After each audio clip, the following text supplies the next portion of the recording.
RCR, la red que comunica y une al Perú.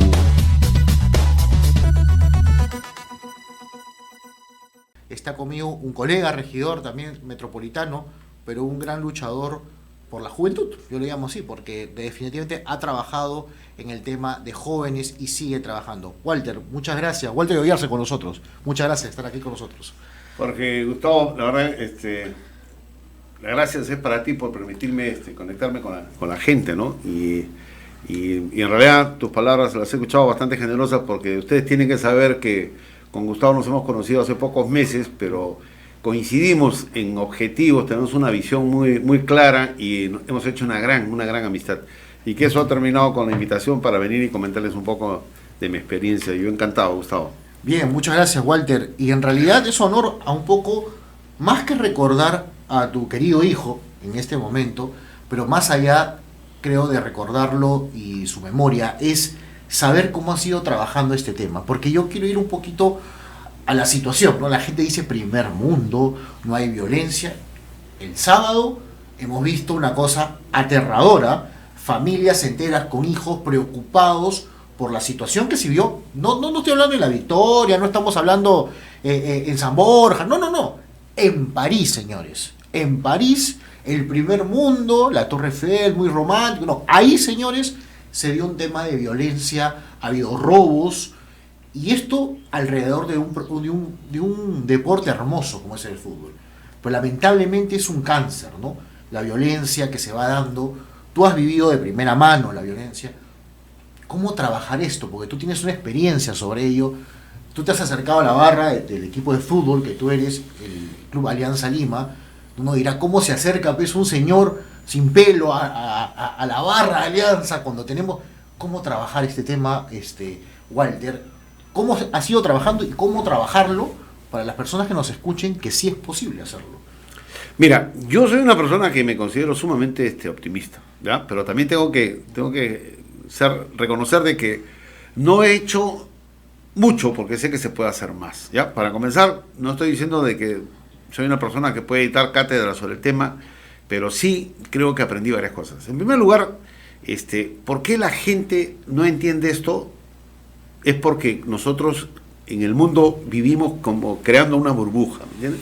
Creamos una burbuja dentro de la cual están nuestros problemas, están nuestros sueños, están todas las cosas que nosotros hacemos, pero pensando en uno y en la familia. Y cada vez nos volvemos más indiferentes a la gente que nos rodea, ¿ya? Entonces eso nos hace personas que no estamos atentos a lo que está ocurriendo. Y fíjate que es un tema que se está generalizando bastante en Sudamérica ahora. Entonces, si tú me preguntas, el Walter antes del 24 de septiembre del 2011, ¿es diferente al Walter de ahora? Sí. Yo te confieso, Gustavo, que yo en varias oportunidades, y se lo he dicho a la gente de las barras, cuando yo veía peleas en las tribunas, yo decía, ¿por qué no los dejan que terminen de pelear y que se maten entre ellos, porque son personas inservibles? Y no me daba cuenta de lo que estaba ocurriendo, porque estas peleas, incluso la pelea de la que tú estás haciendo ahorita referencia, los actos de violencia en París, es un mensaje. ¿Y cuál es el mensaje? Porque te vuelvo a repetir, si tú me dices, el Walter antes de la muerte de Walter Oyarse antes de la muerte de su hijo, tenía conciencia de lo que estaba pasando como lo puedo tener ahora, no. O sea, era diferente, era un poco, como el común de la gente. Cuando ocurre el asesinato de Walter, yo tuve la precaución de primero informarme bien qué es lo que había pasado, ¿ya?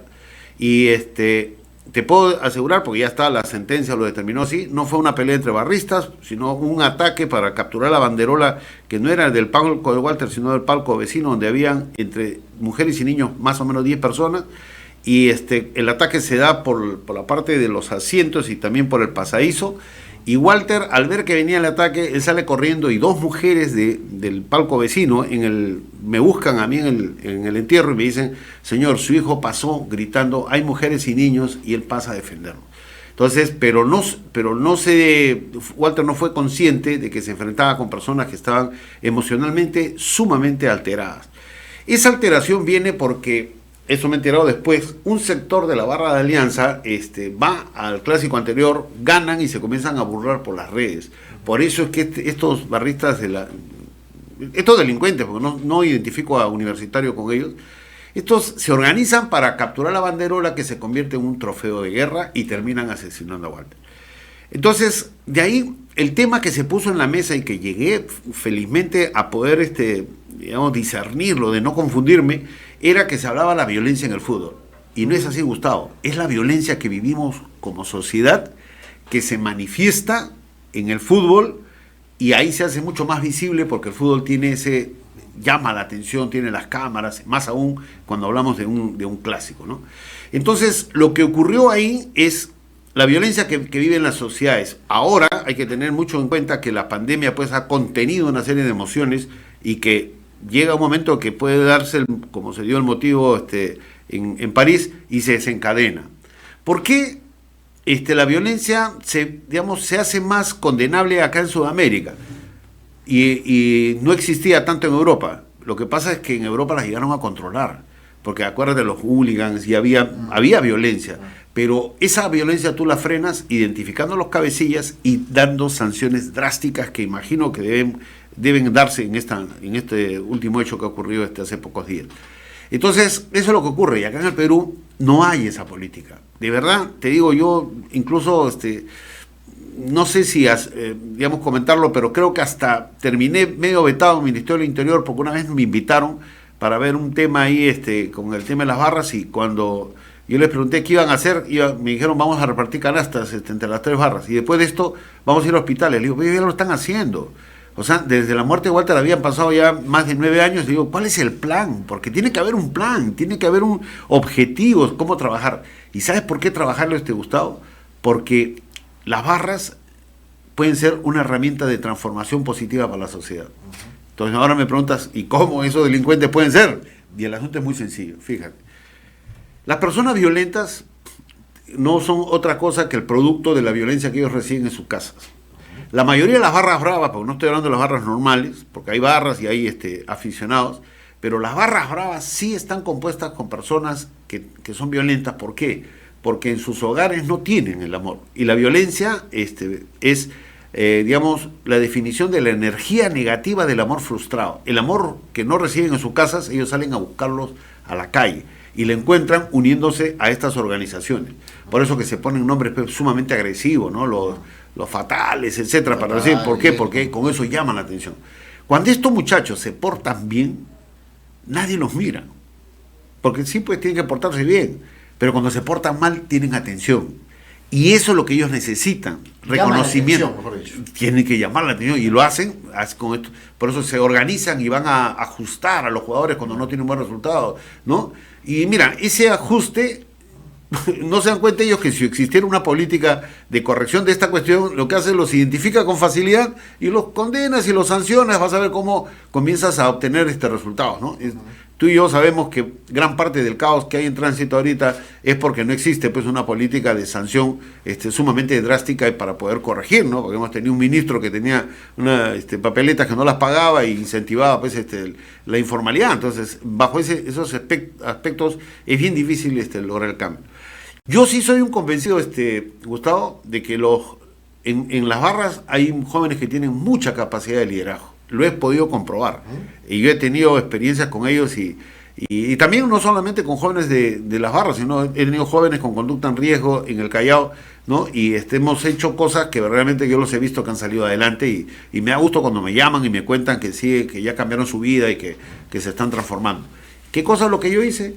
Simplemente los conversé con ellos, los escuché, los llevé a la reflexión de qué cosa es lo que estaba ocurriendo con él, por qué reaccionaban de esa manera, y ellos mismos encontraron su camino, y su camino, en muchos de ellos han dado buenos resultados y se han convertido en líderes que están transformando a la gente que los acompaña, ¿no? Es interesante lo que acabas de mencionar, Walter, pero vamos a ir por 2 ámbitos. En el ámbito que tú acabas de mencionar, de qué trabajar y qué se ve en ese joven que busca a través de la violencia ser reconocido, porque en el fondo lo que buscan es un reconocimiento, ¿no? Decir, aquí estoy, prácticamente es un grito, existo por si acaso. Pero por otro lado, vamos por el lado político, si me permites, tú acabas de decir algo interesante, ¿no? 9 años y no hay un plan en esa época, ya no sé cuánto tiempo es ahora, ¿no? Cuántos gobiernos han pasado, ¿no? No sé cuántas carátulas en en periódicos, en cuántos medios se habló, ¿no? Del ataque, de la muerte de tu querido hijo. Ya pasó eso, el duelo pasó, pero ¿qué hicimos los políticos por cambiar la historia? Ese es lo que me llamó la reflexión, porque es un programa que hablamos de políticas públicas. Somos políticos metropolitanos, eso es cierto, pero ¿qué hicieron los políticos nacionales? Mira, cuando estamos conversando ahorita, la gente que está escuchando dice, oye, Walter Ayarza está loco, pues los barristas son gente que no piensa, no tiene educación, no tiene, ¿me entiendes? Yo he visto en los barristas gente con más criterio que en algunos campos de la política donde hemos estado ensayando, porque para mí es una experiencia pasajera. Fíjate, yo tengo una teoría, ¿ya? Mi teoría es que el Perú es un país que está condenado a ser grande, ¿ya? Yo, previo a entrar acá a la sala, conversaba con tus amigos y yo le decía, yo estoy convencido de que el Perú va a salir adelante, que vamos a superar los problemas que estamos viviendo. ¿Por qué? Porque los factores que hacen de que nosotros no somos un país ordenado por la informalidad, por la gente pues es emprendedora, ¿no? Y todas las características que tiene, hace del Perú un país difícil de manejar, como se ha manejado otros países, llámese Argentina, Chile, Venezuela, ¿no? ¿Y por qué? Porque el peruano desde siempre ha sabido que si él no camina y no sale, no va a comer, ¿ya? O sea, él no lo vas a manejar de otro enfoque. Ahora, pero ¿por qué estamos llegando a estos puntos si estamos condenados a ser un país, digamos, una potencia en el mundo? Mira, el Perú tiene 1.250.000 kilómetros cuadrados, más o menos, ¿ya? Hablando de números redondos. Tenemos 11 regiones naturales, ¿ya? Hay mar, costa, sierra, selva, alta, baja, etcétera, 11 regiones naturales. Tenemos, mi querido Gustavo, el 80% de los microclimas del mundo. Por eso que en Arequipa produces un ajo espectacular, en el norte produces un limón único, ¿no? Tenemos el mejor cacao del mundo, lo tenemos en la selva, ¿no? Tenemos oro, plata, cobre y litio. Nuestro pasado es extraordinario. Lo único que nos falta a nosotros es entender que al ser un país rico, somos el atractivo para que otras potencias del mundo vengan a usufructuar lo que nosotros tenemos. Por eso que para mí la crisis que tiene el Perú es una crisis de liderazgo. No estamos bien liderados, eso ya todo el mundo lo entiende. Y no solamente acá en el Perú, porque hemos estado escuchando a la chica colombiana que nos hablaba lo mismo. ¿Me entiendes? Que hay violencia, hay resentimiento, hay frustración. ¿Por qué? Porque los líderes que han tenido el control no han sabido manejarlo. Un venezolano compuso una canción para Walter, una salsa, y él me decía, nos hicimos amigos porque trabajamos juntos con jóvenes con conducta en riesgo, y él me decía, Walter, Hugo Chávez no ha sido un castigo de Dios, es el resultado de una clase oligarca, abusiva, corrupta, que creó las condiciones para que llegue Hugo Chávez, nos meta un cuento, nos ofrezca el cielo y nos terminó instalando el infierno. Y eso es lo que está pasando en casi todos nuestros países. O sea, hay un mensaje que nos están dando, sí, te voy a solucionar. Yo lo escuchaba a Petro ayer en un video que decía que iba a vender todos los carros y esa plata la iba a usar para devolver a los que estudiaron. Y que por qué los exámenes de admisión es una forma de segregar a la gente, que todos deberían estudiar en la universidad. Eso es una mentira.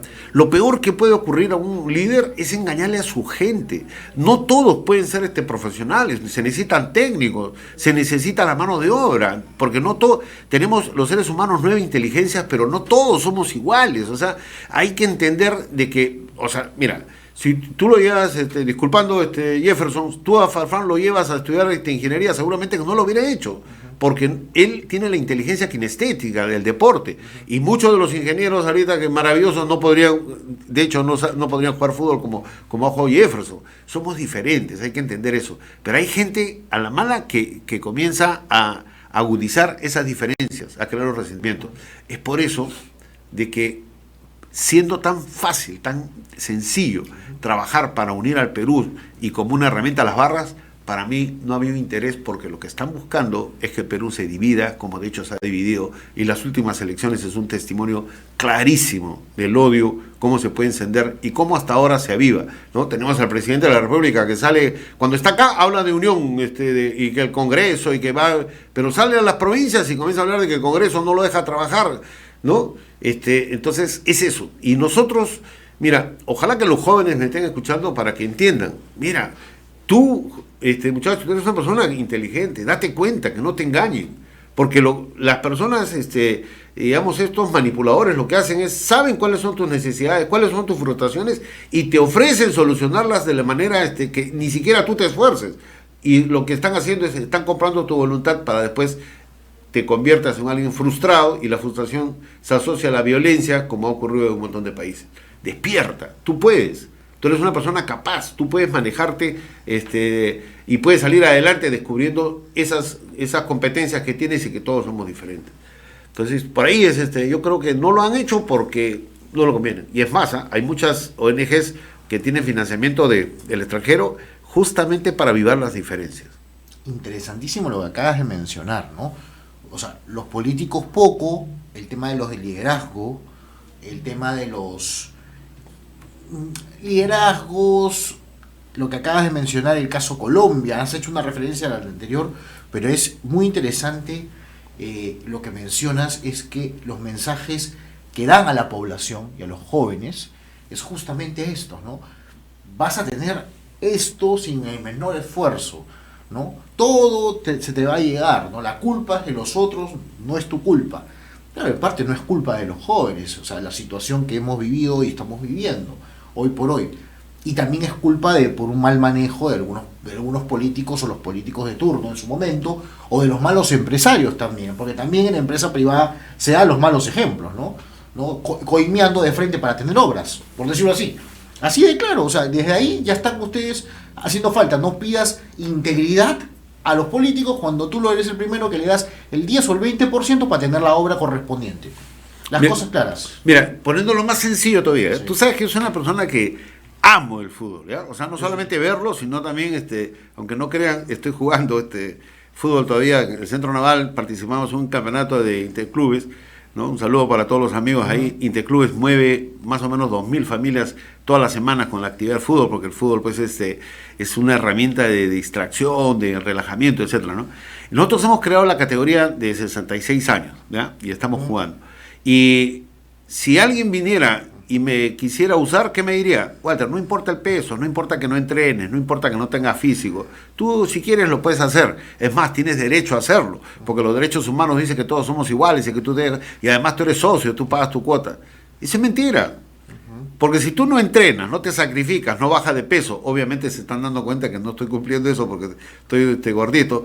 Si no, no voy a dejar de ser suplente, ¿no? Entonces yo ya soy consciente de que por mis propias actitudes voy a jugar, pero un tiempo parcial nada más. Igualito, si tú no te esfuerzas, muchachos, si tú no te sacrificas, no vas a ser un buen profesional simplemente porque te den ingreso gratuito a las universidades y ingreso libre, lo cual verdaderamente es un abuso verdaderamente del deseo que tiene la gente de superarse, ¿no?